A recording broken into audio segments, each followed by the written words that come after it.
our church celebrates the feast day of Saint Veronica. The following are some details on her life and works.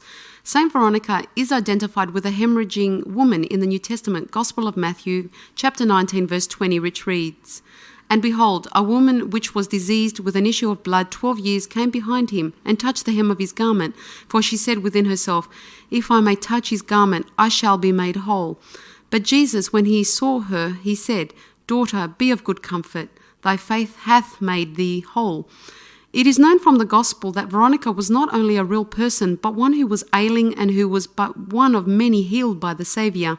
Thereafter, she is said to have had a statue of Christ, arms extended to comfort the world, erected and placed in front of her home as a token of her gratitude and reverence. Saint Veronica, whose name is a compound of the two words vera and icon, which means true image, has origins none too distinct.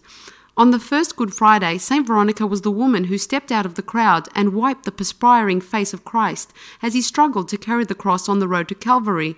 The cloth she used miraculously retained an imprint of the countenance of the suffering Messiah, an incident which gave rise to the legends which surround what has been called Veronica's veil and which has been the subject of many moving tales.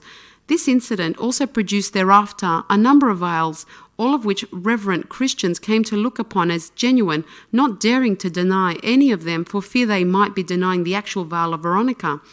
The actual veil is now the precious property of the Roman Catholic Church, placed in a haloed corner of St. Peter's Basilica in Rome, where it is put on display the second Sunday after Epiphany, 4 days of Holy Week, Easter Sunday, the Monday after Easter, Monday of Pentecost, February the 22nd, May the 3rd, and November 18 of each year, as well as on the other spiritual occasions.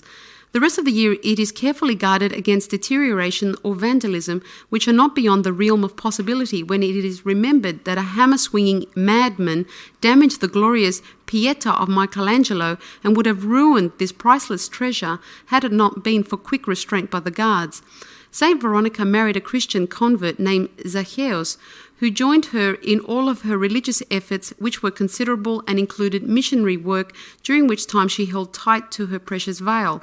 She was called to the side of the ailing Emperor Tiberius, whose physicians had given up hope, but at the mere sight of the veil which Veronica held forth, who was cured of his disease. Together with her converted husband, Veronica undertook to carry the message of Christ to remote areas, concentrating on what is now the south of France. At about this point in the history of the church, Veronica drops out of sight and nothing is known about her final days, although several versions are offered in legendary accounts.